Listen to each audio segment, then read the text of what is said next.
buenos días.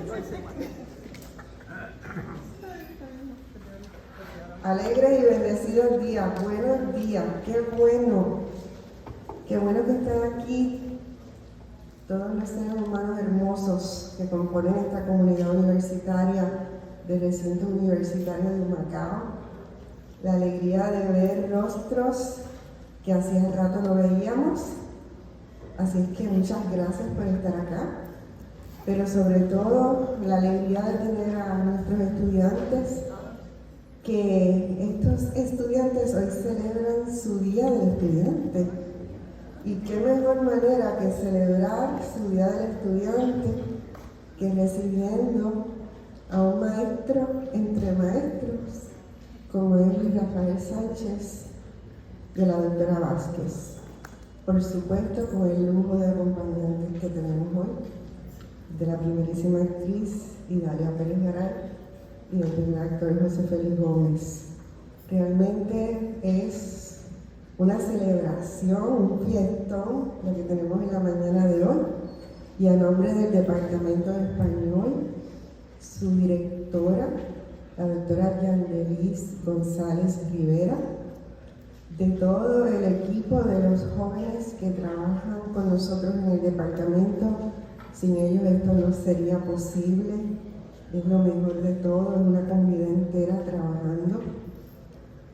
Agradecemos su presencia, muy especialmente al señor decano Carlos Galeano, que no ha dudado en estar a nuestro lado y de cuánto detallito habíamos solicitado, estar atentos de estar con nosotros, pero sobre todo agradecemos muchísimo su presencia aquí hoy, como lo estuvo ayer también. Así es que ahora sí hacemos comunidad, ahora sí estamos todos. Por supuesto, como en el teatro, ya ha habido una tercera llamada y yo estoy en esa tercera llamada, así es que sin más, dejo con ustedes a la doctora Carmen Vázquez. Buenos días.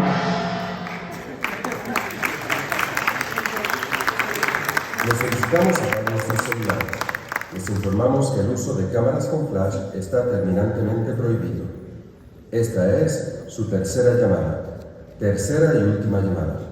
La función va a comenzar.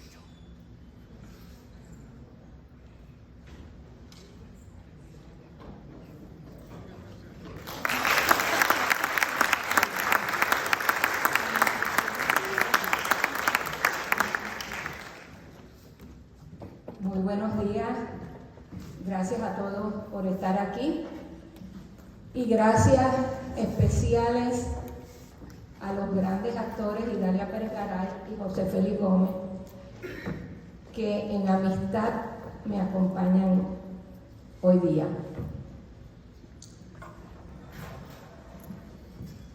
Utilizo el fragmento del verso de Ángela María Dávila que recita Carlota Morrison en el cierre de la penúltima escena para dar título a mi conferencia.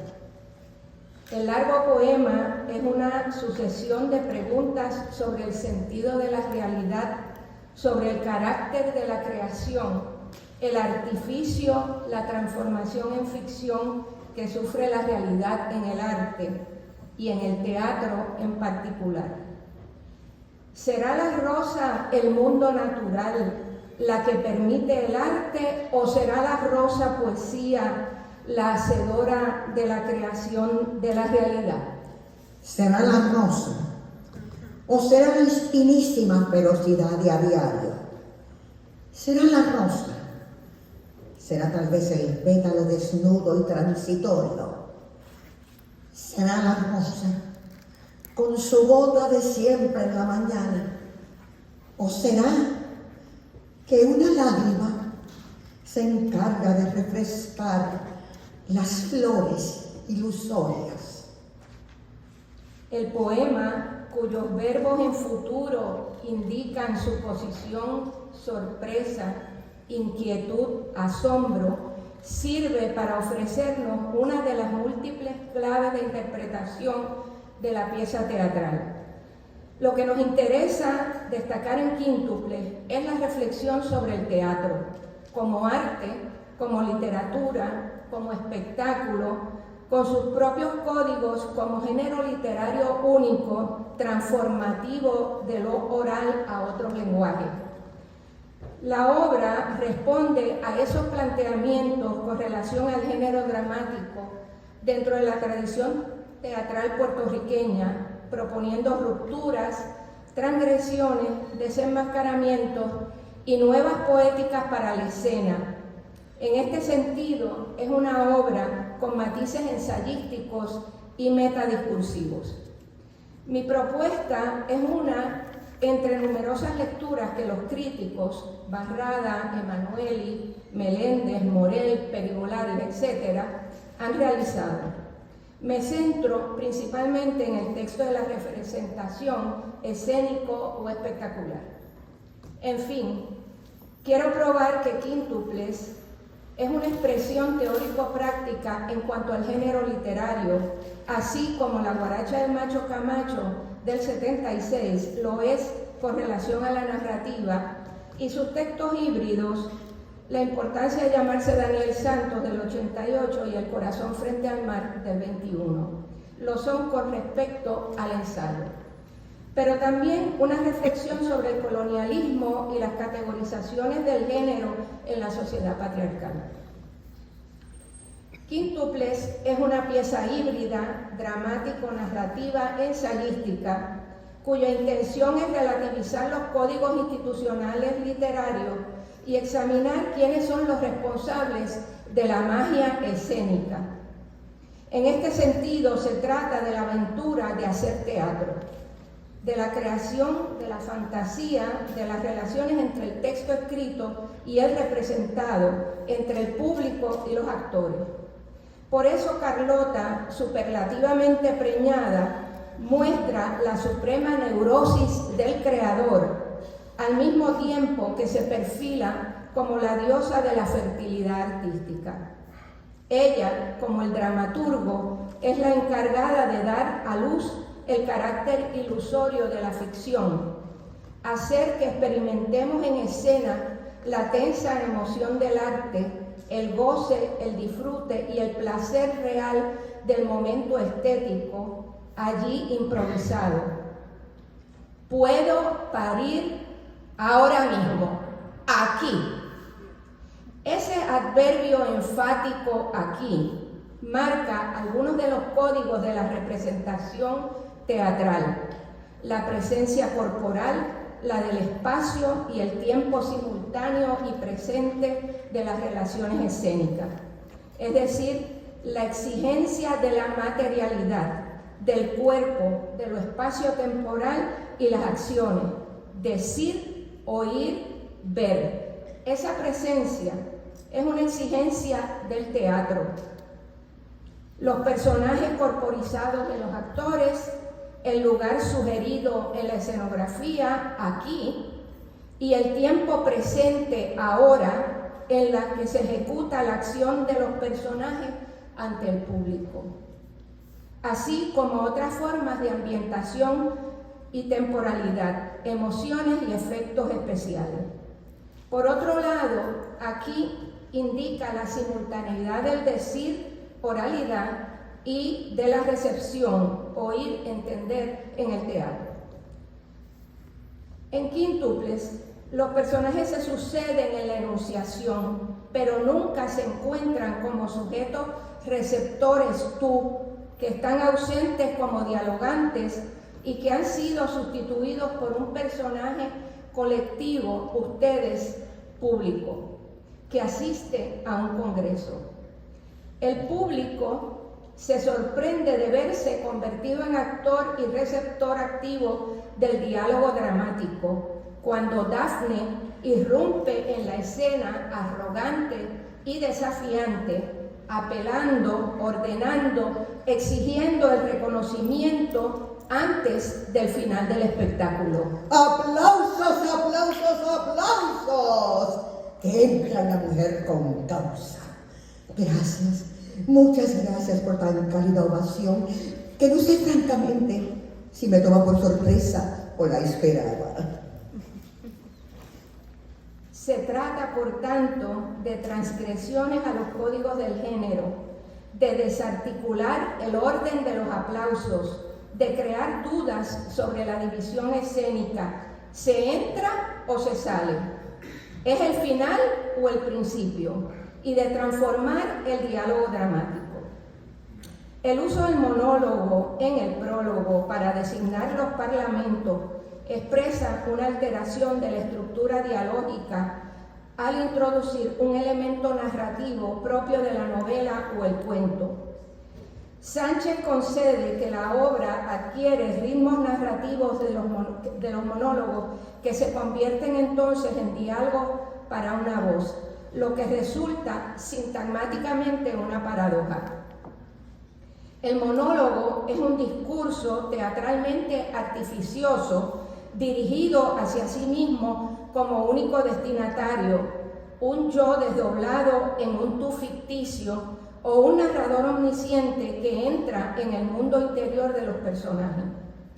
El soliloquio monólogo permite a los personajes de Quíntuple examinar y exponer sus conflictos interiores, fluir de conciencia, caracterizar a los otros y convertirse en sujetos referidos en tercera persona. Este cambio de primera persona a tercera persona para referirse a sí mismo expresa un concepto dislocado de la personalidad, en tanto que el sujeto no se concibe como un yo, sino como otra persona fuera de sí, a la que se refiere él, ella, con matices impersonales.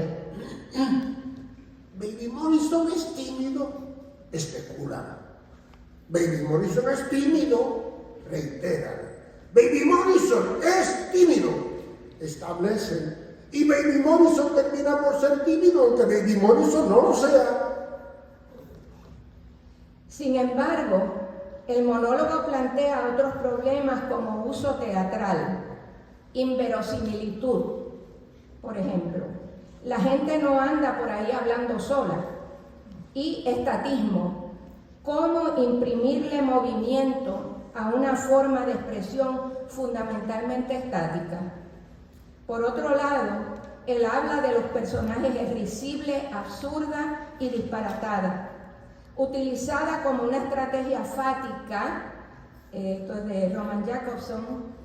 La función fática implica que el hablante toma contacto para asegurarse de que lo están oyendo. Es una estrategia fática para comprobar la atención del público e integrarlo al espectáculo. La larga tirada narrativa violenta la agilidad del diálogo con el otro, que ayuda a decir y actuar. El otro, en el teatro, sirve de apoyo en casos de olvidos momentáneos. Los monólogos de Quíntuples, por lo tanto, no solo marcan la extrema artificiosidad de la obra, sino que implican un desafío para los actores. Abandonados a su suerte, solitarios en la escena, porque el público, aun cuando esté integrado al espectáculo, no les sirve de apuntador. El uso del monólogo en la obra es un reto artístico, una prueba de la inteligencia y sabiduría y destreza actoral de los dueños de la representación. El monólogo también pone a prueba a los espectadores. El desplazamiento del diálogo hacia el público es una estrategia de entrampamiento para obligarlo a creer lo increíble. el barroquismo del habla rebuscada y delirante. El domingo penúltimo, yo andaba fugada por la playa de Isla Verde, huyéndole a mi público, engafada, enturbantada, bikinísima, no lo niego, cuando lo vi, tendido, solitario entre los arrullos de las olas, como un Hércules averiado. Me detuve sin más, prisionera del ritmo del mar, de un deseo infinito de amar. Lo miré, lo caté, lo tracé. Dejé que aquel fauno me invadiera la pupila. El cuerpo, duro, un hombre bien construido, bien empañetado. La cercanía con el público elimina el concepto de teatro a la italiana, iluminando e integrando a la escena lo que estaba en la oscuridad. Esta integración vuelve la mirada hacia la tradición, ya que recuerda las formas populares del espectáculo, el corral de comedias, el circo, el vodevil, la comedia del arte, pero también al teatro clásico, cuya economía escenográfica y ambiental es evidente en Quíntuples. Lo mismo ocurre con el audio, música, sonidos, prácticamente inexistente en la obra. La música de boleros, que se usa al principio de la representación y en algunas intertextualidades, remite a la temporalidad y al contexto, pero también a la estrecha relación de la obra con el texto, la importancia de llamarse Daniel Santos, quien es el compañero de juerga de Papá Morrison. El inquieto anacobero Daniel Santos me exhortaba, cómplice y dichoso. Adelante, hombre enamorado, el mundo es de los que no tiemblan. El monólogo e invasión del espacio por la imponente presencia de los personajes, carácter lúdico seductor de unos cuerpos que invitan a la empatía. ¿Qué digo yo de mí? ¿Cuál vida me improviso para ustedes? La del quíntuple que recita el duelo de la cañada o el brindis del bohemio, la del amante empedernido, la del jugador empedernido.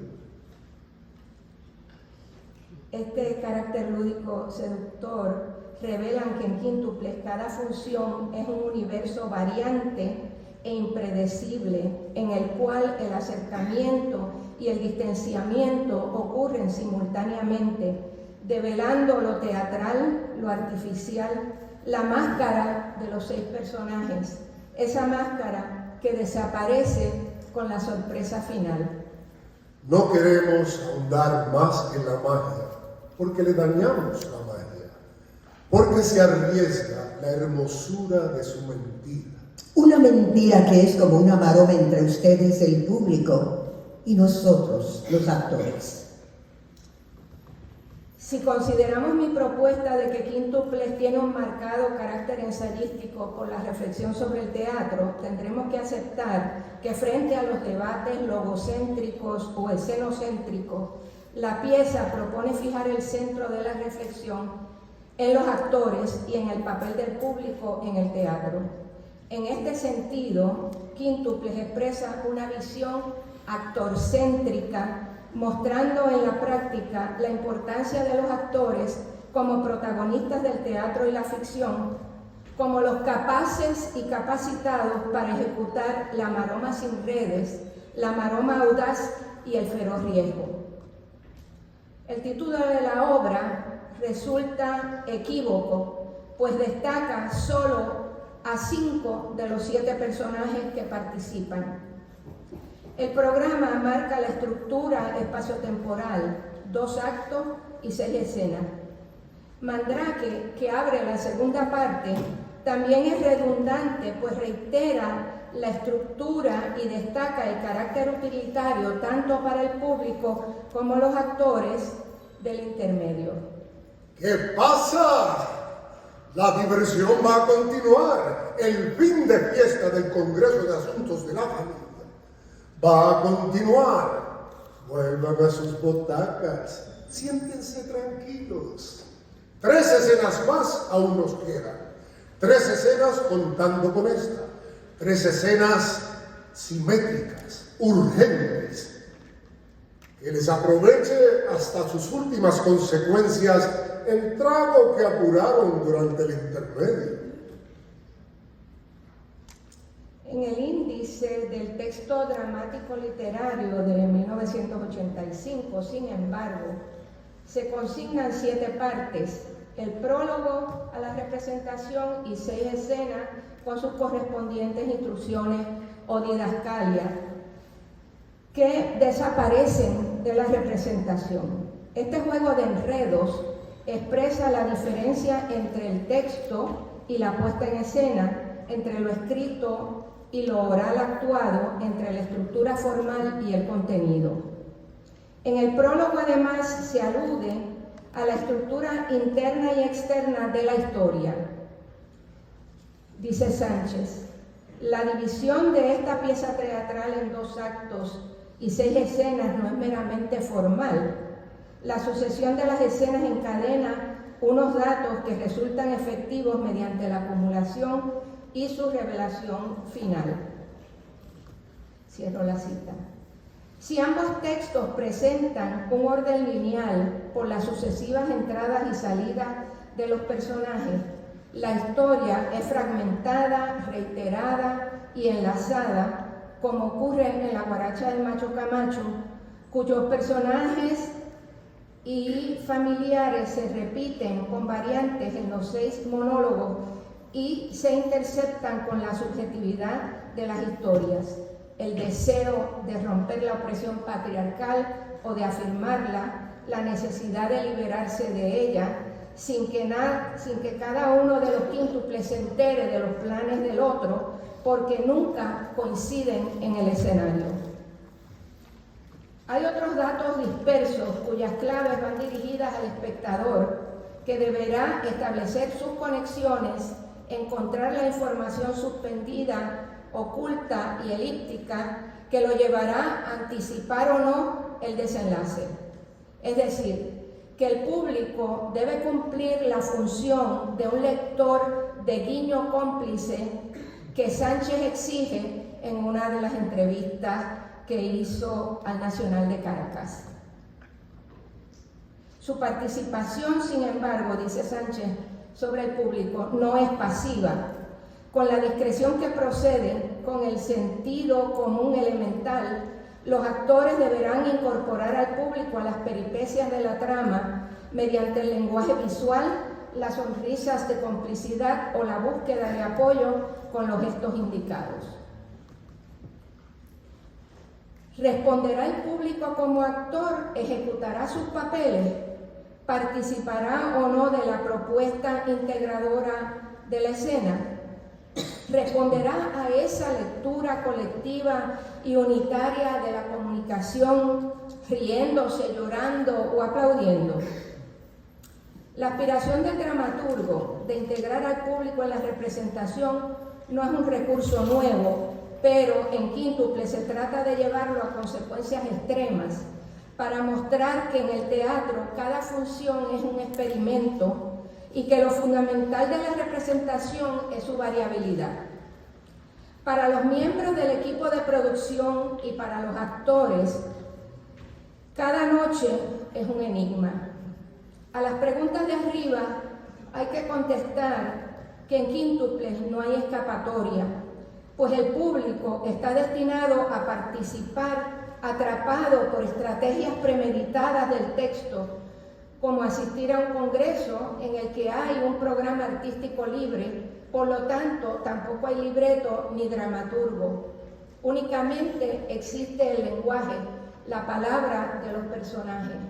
Bajo estas premisas se construye la verosimilitud y el juego propuesto entre el público y los actores. Le dije a Papa Morrison, el gran divo Papa Morrison, el gran semental Papa Morrison, esta noche yo quiero improvisar. Se trata de un congreso de asuntos de la familia y la familiaridad procede. Papa Morrison me respondió: Daphne Morrison, tú mandas. Esta noche improvisamos. Comprendemos ahora que una de las líneas principales de la acción dramática de Quíntuples es el proceso de convertir al público en actor que también improvisa. Si la improvisación ficticia de los actores, por supuesta ausencia de libreto y por tanto del dramaturgo, nos remite a la parodia de la tradición, especialmente de la comedia del arte, sin embargo, en la representación se realiza una improvisación real entre el público y los actores, cuya acción fundamental es obligar al público a meterse en papel. La improvisación no se da con relación al libreto, sino que ha sido desplazada hacia la interacción entre el personaje pseudo improvisador y el personaje colectivo que improvisa, pero no lo sabe. Esa línea de acción dramática establece que los actores son el centro del universo teatral, que el dramaturgo desaparece totalmente, desplazado y sustituido por los dueños del espectáculo. Así es como se improvisa, inventando las peripecias, dejando que el cuento se construya sobre la marcha, ajustando un nudo, reservando el buen golpe que aturde a quien escucha, observa y se interesa. El cuento no es el cuento. El cuento es quien lo cuenta. Para cerrar este apartado sobre las relaciones textuales y escénicas, debo señalar que el texto dramático se publicó finalmente en 1985, luego de un trabajo de mesa extraordinario y después de una exitosa temporada teatral, lo que plantea la complejidad del género como proceso transformativo, individual y colectivo. El dramaturgo escribe en solitario el libreto, texto dramático, pensando en el espectáculo, en materializar la palabra abocada a transformaciones múltiples y consciente de que lo único permanente de su trabajo artístico serán los parlamentos. Pero este texto no puede separarse del espectáculo que genera. En ese sentido, el texto dramático de Quíntuples se benefició de la preproducción y puesta en escena, es decir, del texto espectacular, para convertirse en texto literario fijado por el proceso artístico. Sánchez fue construyendo Quíntuples por entregas, cuyas versiones llegaban a la mesa de producción y de montaje casi de la misma forma que los relatos seriados de la antigua textualidad periodística, cuyo lector quedaba en suspenso y a la espera de la próxima entrega. ¿Cómo construir la totalidad de la historia, la personalidad de los protagonistas? La discusión en la mesa sobre el carácter literario y artificial de los parlamentos y acotaciones resultaba interesantísima. Se dio además la situación extraordinaria de contar con la presencia del dramaturgo que hacía la lectura en voz alta del libreto, lectura que permitió entender algunas claves de su propuesta y cómo decir e interpretar aquellos monstruos hiperbólicos de vanidad infinita en sus locuras. Era notable el difícil ejercicio al que se enfrentaban los actores y el director para montar aquello que contradecía las formas del habla natural y cuya única acción era la palabra. Por suerte, Sánchez siempre estuvo dispuesto a aceptar algunas de las sugerencias que surgían de la discusión e incorporarlas al texto. Recuerdo, y me aparto un poco aquí del texto, que Idalia le decía: pero Luis Rafael, es que esto es demasiado barroco, esto es demasiado literario, ¿cómo vamos a actuar? Aquel intercambio fue para mí un taller magistral. Me descubrió como estudiosa de la obra de Sánchez la hibridez del texto dramático, narrativo, ensayístico y el suspenso como recurso fundamental intervenido por el humor. Dice Sánchez, es también la parodia de una comedia de suspenso, que enfatiza la parodia, la ironía, lo grotesco de la representación. El autor es sin duda el dueño del texto escrito, que contiene los parlamentos de los personajes y las instrucciones del montaje, en las que el autor, llamadas acotaciones, en las que el autor aparece como un narrador en tercera persona, pero cuyo discurso es ordenador e imperativo. Dice Sánchez, yo estoy leyendo las partes del prólogo, ¿verdad? La prolijidad de las acotaciones, su literaturización consciente, quieren servir como reflexión de los temperamentos, de las actitudes, de las máscaras preferidas de los personajes. Servicio opuesto a la disposición exclusiva del director, de la actriz y el actor. Los diseñadores de vestuario, la luz y el maquillaje. De ninguna manera, bajo ningún pretexto de experimentación, distanciamiento o muestra de originalidad, deberán dichas acotaciones ofrecerse al público. Son, pese a su apariencia, un código de señales para que la palabra y el gesto se proyecten a plenitud los contenidos que se les han asignado, para que la atmósfera específica que el autor imaginó mientras construía su pieza teatral se realice. El prólogo didascálico de Sánchez demuestra ser una máscara más, pues el dramaturgo sabe que esas instrucciones poseen en sí mismas rasgos de travestismo, es decir, de variabilidad. Desaparecen totalmente como lengua escrita en la representación para transformarse en lenguaje diverso. La postura imperativa común a todas las didascalias es otra de las máscaras de quíntuple, pues contiene instrucciones imposibles de cumplir en su traslado a la realidad material. Dice, por ejemplo, de Dafne, como una divinidad que zarpara hacia los cielos de su absoluta propiedad, así y de ninguna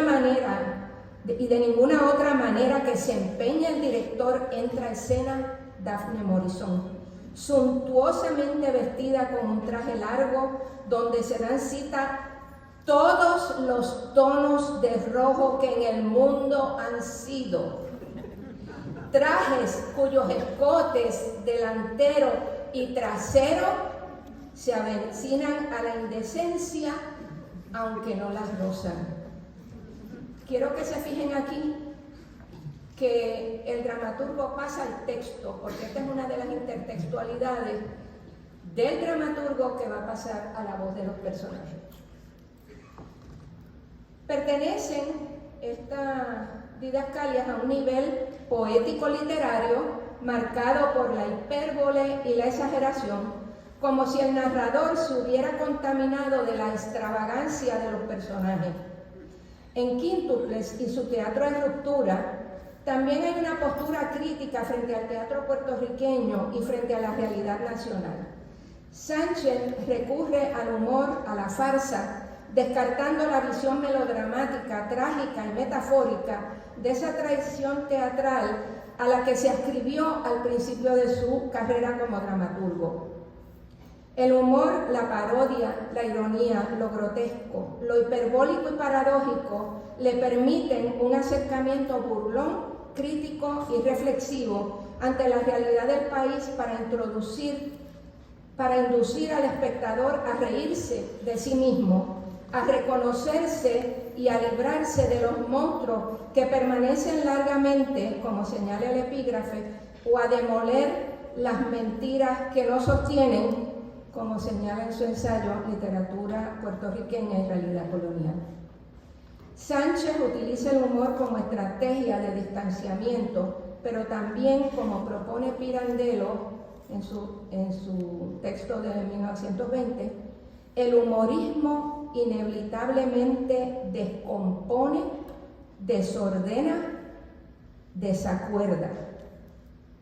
A Sánchez le interesa esa desarticulación que produce el humor, porque dicha situación expresa muy bien los significados de la violencia, que es un tema fundamental en toda la obra del escritor. Violencia múltiple, de orígenes múltiples, desatada en primer lugar por el colonialismo y las diversas manifestaciones del racismo, en segundo lugar por aquellas manifestaciones negativas de nuestra cultura que él mismo denomina vicios patrios, que resultan de la división de clases y del patriarcado. Esa violencia múltiple se invisibiliza mediante la máscara del eufemismo, del fake news, del cinismo y el descaro promovidos desde el poder, de la falta de empatía y de la población insensibilizada a esa violencia. Papa Morrison conjuga en su persona algunos de los temas relativos a las formas de violencia. Por ejemplo, prohíbe hablar de política en las funciones de la compañía. El nacimiento de los quíntuples Morrison fue un acontecimiento. Traspasó las barreras de la isla del encanto. Solo el tiroteo al Congreso norteamericano, llevado a cabo por los nacionalistas puertorriqueños el mismo año, desplazó el interés de los quíntuples Morrison en la prensa mundial. Perdón, Papa Morrison insiste en que jamás se toca la política. Represión y autoritarismo que evocan a la Ley 53 de 1948 de la Mordaza y la frase clave, el status nostenichu, para soslayar la falta de soberanía del Estado Libre Asociado, oxímoron elevado a figura retórica máxima que silencia por medio de la elipsis la condición colonial de la isla. La violencia tiene efectos nocivos en los sujetos receptores, como negación de la identidad propia, sea individual o colectiva, ya como inseguridad, menosprecio hacia sí mismo, o como angustia, frustración y acoso. Los quíntuples Morrison hemos participado en más de 50 actividades parecidas y en todas se me ha oído y en todas se me ha entendido. En ninguna se ha notado mi inseguridad ni mi timidez. Pero Papa Morrison y mis 3 hermanas y mi hermano Mandrake el Mago me acosan y me victimizan con la jeringa de que los tímidos tienden a hablar en voz baja, y con la jeringa de que los tímidos se tragan las palabras, y con la jeringa de que ningún tímido participa en el descubrimiento de América, y con la jeringa de que los tímidos no vamos al cielo. Baby Morrison es tímido, especulan. Uno es también, carajo, carajete, lo que los demás quieren. Así es, uno es también lo que los demás quieren. Es una persona encantadora, se comenta, y el encanto le fluye de tal persona. Es una persona dificilísima, se comenta, y las dificultades le florecen a la tal persona. Es una persona razonable, se comenta, y hasta la sinrazón de esa persona parece razonable.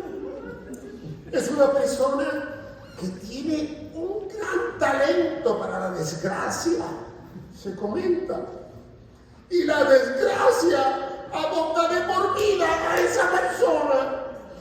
¿Pero quién? ¿Pero quién? ¿Pero quién? Nadie es lo que quiere ser. La mente necesita limpieza como mínimo una vez por semana. La fábrica se deteriora. No es culpa de uno siempre. El hipnotizador que me cura el hábito de fumar aconseja que se eviten las culpas. Uno las evita hasta donde puede evitarlas. La acumulación de los malos ratos influye. El ahorro para todo. Los empujones, las rabias que todos acumulamos, la irritación por estar vivos. Ya nadie se detiene en la luz roja. El estrés de la dichosa vida moderna. Uno se enferma.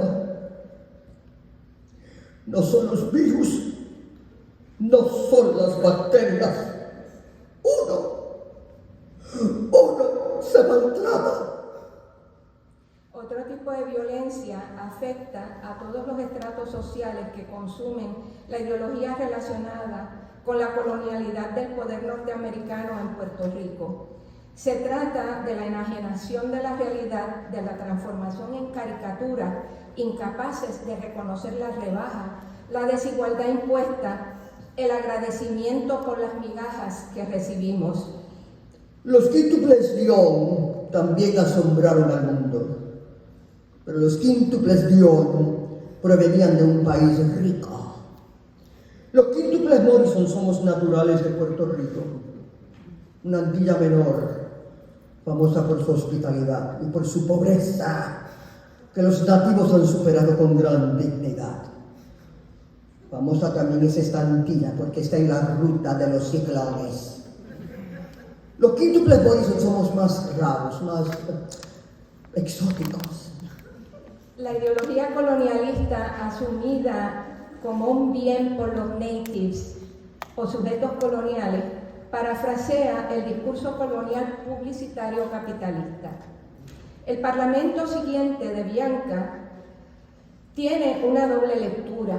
La entonación del personaje expresa la inversión de la realidad y la ironía nos revela la protesta de Bianca, a quien tampoco le gustó el puré de espinacas ni la compota de melocotón del capitalismo corporativo norteamericano.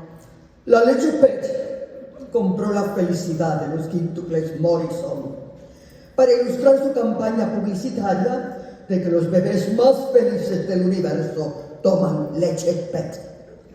También los alimentos Claps compraron nuestra felicidad.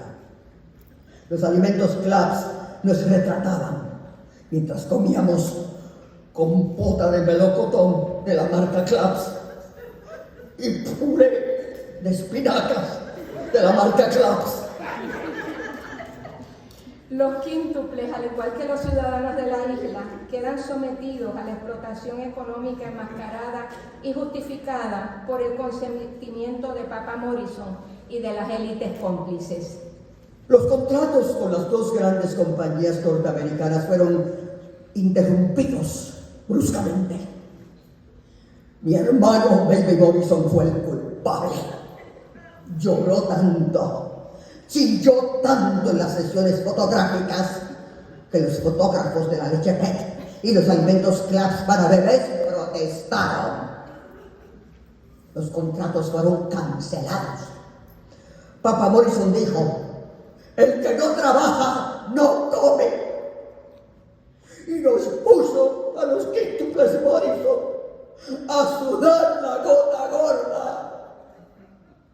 No es extraño entonces que Papa Morrison defienda el patriarcado, su visión restrictiva y conservadora de la familia y de la mujer, el machismo y una postura despectiva y opresiva frente a la diferencia. Los hombres estamos hechos de carne débil. ¡Carne débil! Sí, señora, que me mira con su tonito de burla. Frívolos, pero inocentes picaflores, víctimas de la cultura. La cultura fortalece nuestra ya carne débil.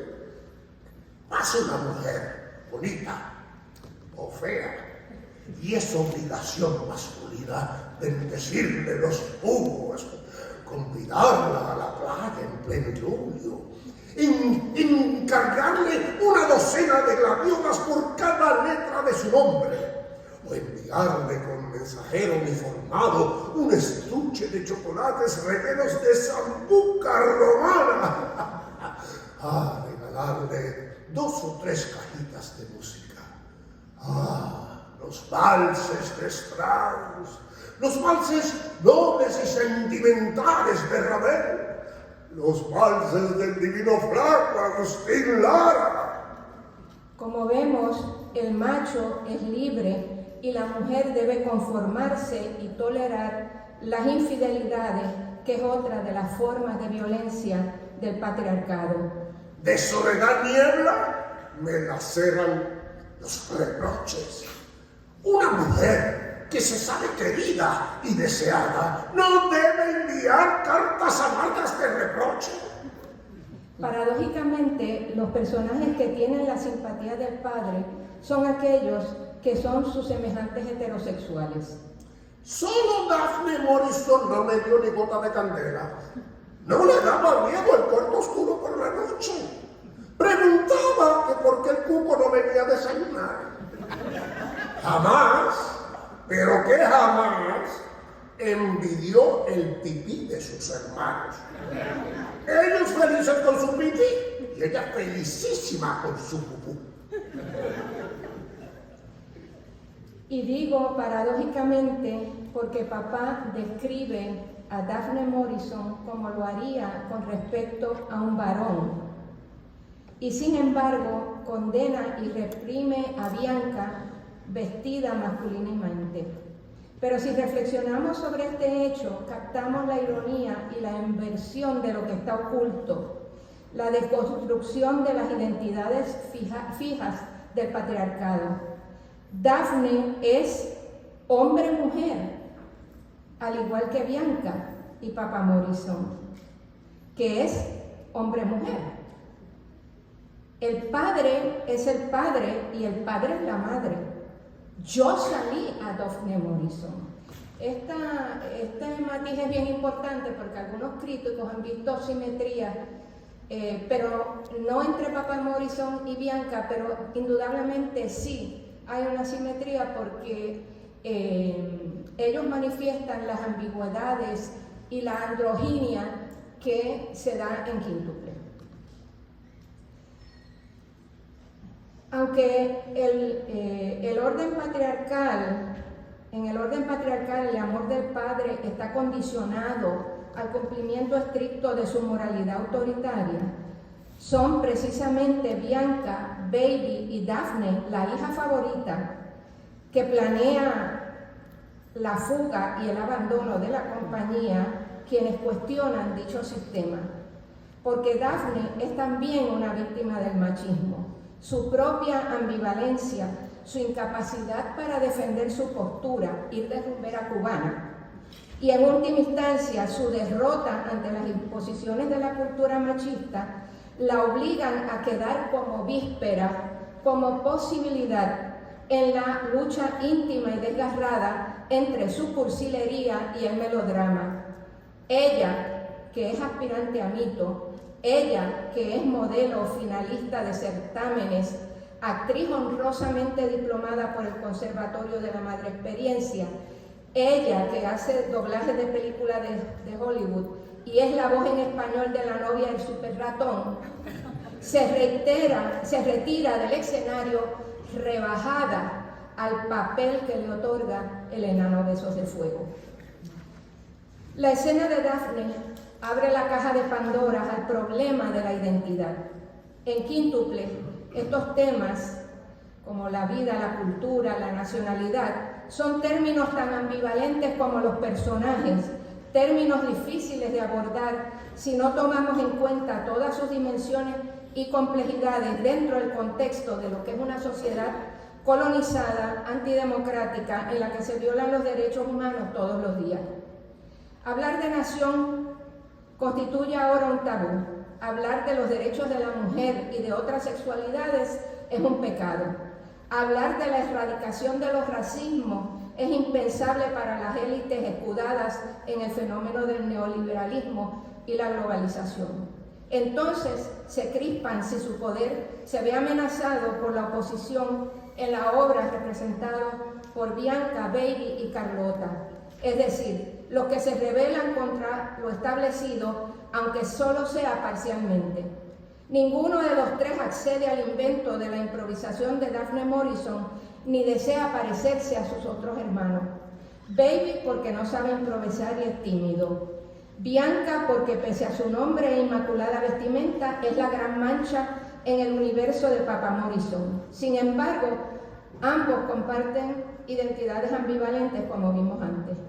Bianca se revela, lee el libreto preparado para introducir a la compañía Morrison, aunque incurre, al igual que Baby, en indiscreciones que nos muestran la falsedad de la armonía familiar.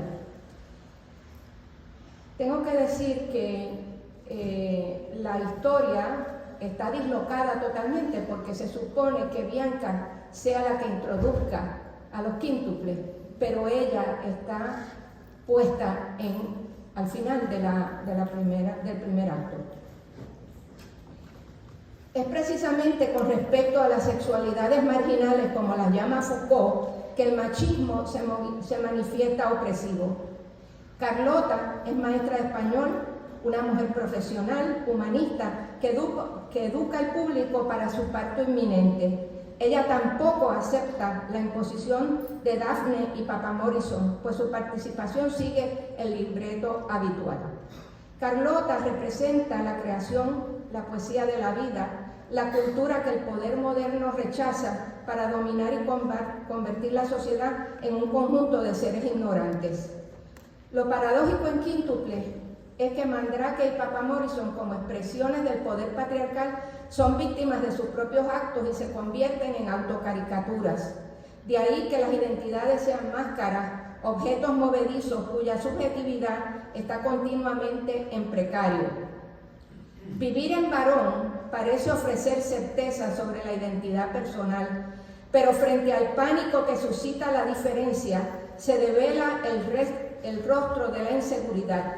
El poder sabe que engendra inevitablemente su propia desintegración y el surgimiento de una fuerza opositora. El camino de la comedia, de las risas reflexivas, de los soez como resistencia frente a la violencia generalizada, constituye una salida y una esperanza para aquellos que, como Bianca y Baby, buscan dinamitar las paredes engañosas que nos limitan.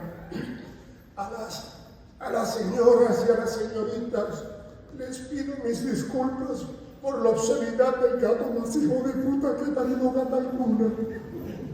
¡No sé improvisar! ¡No sé improvisar! Yo me opuse, yo insistí en que prefería repetir el libreto que escribió Papa Morrison sobre las grandes ilusiones de la vida en familia, sobre la urgente necesidad de amar, y sobre los recuerdos de haber crecido juntos como una familia de pollitos. Mi hermanito y yo, vestiditos igualitos de marineritos. Tan vestiditos igualitos de marineritos que yo no sabía si yo era yo o si yo era mi hermanito. Yo nunca he improvisado. Arruí, protesté, grité. El humor, la poética de los soez dan al traste con los mitos patriarcales de la gran familia unida y amorosa, del machismo como forma y modelo preferencial de la conducta social.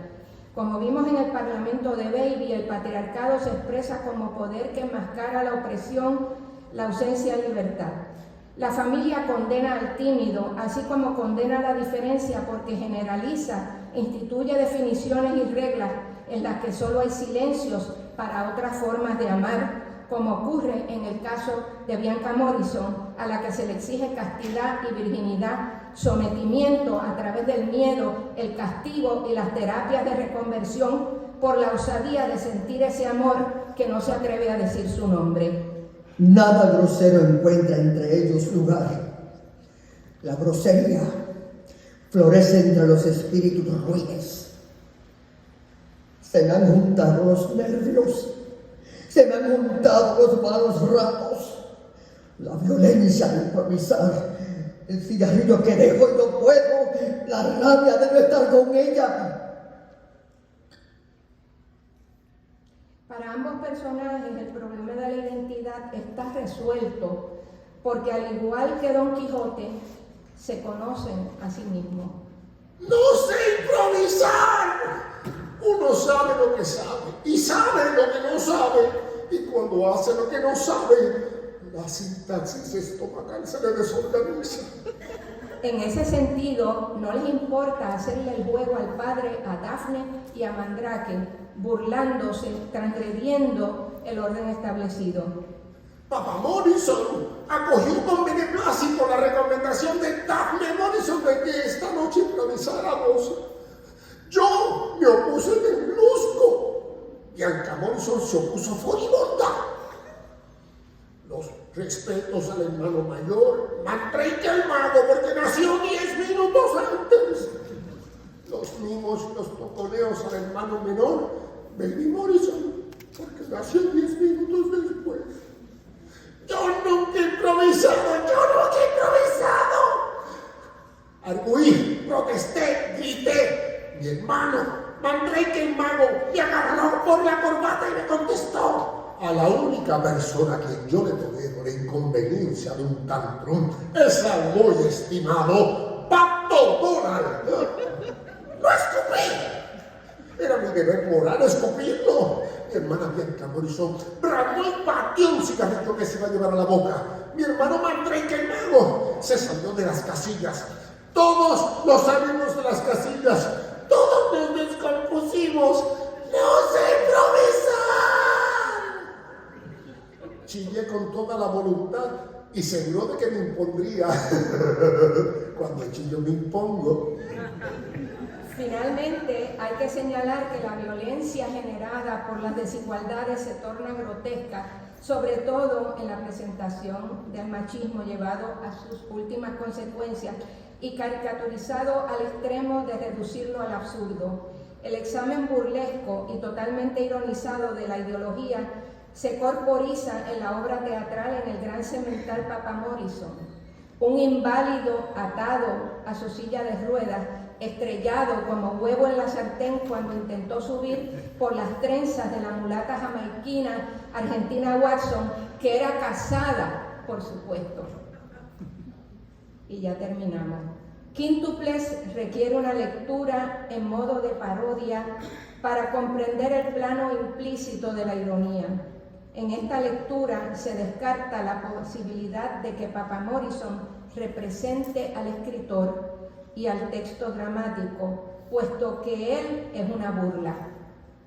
Sus libretos ni siquiera son verosímiles, como vimos en el Parlamento de Baby, no solo por lo cursi de su discurso, sino porque él representa lo peor de las actitudes sociopolíticas como se manifiestan en su discurso antiguo y desgastado. Frente al padre aparece Carlota asentada en la realidad pese a su hipocondria, pese a las simetrías estructurales de la caracterización. Carlota ejerce la función de punto culminante, pues prueba sin duda alguna que en Quíntuple se da el diálogo como estructura fundamental del género. Ella propicia la apoteosis del experimento, incorporando activamente al público a la escena. La entrada del padre mantiene la crispación que nos llevará al desenlace para demostrar finalmente que la obra es de los actores. Un homenaje de Luis Rafael Sánchez al oficio que ama y una manifestación de esperanza a través del arte. Muchas gracias.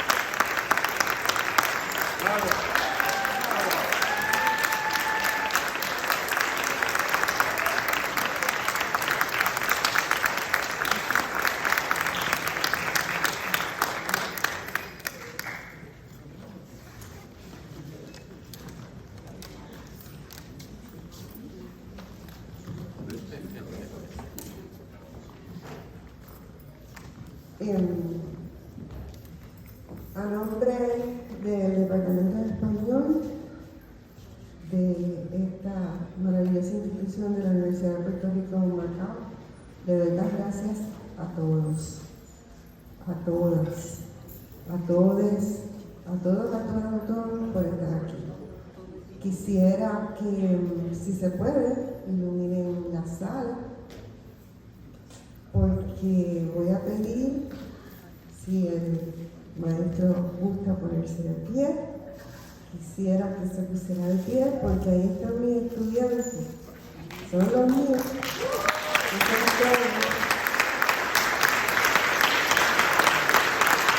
Y me gustaría que nos pusiéramos todos de pie, a darle un aplauso muy fuerte.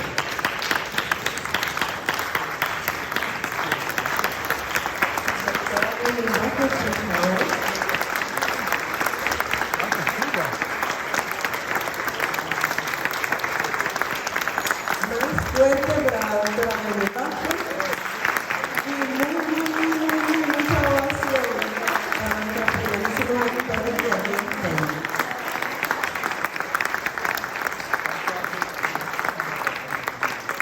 Y Rafael Sánchez Macaeño. Me han traído granos. Por aquí.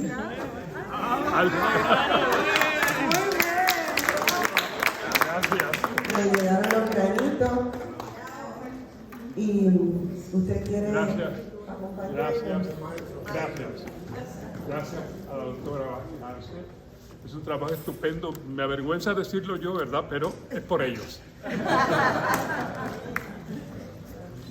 Un placer a todos y gracias, doctor.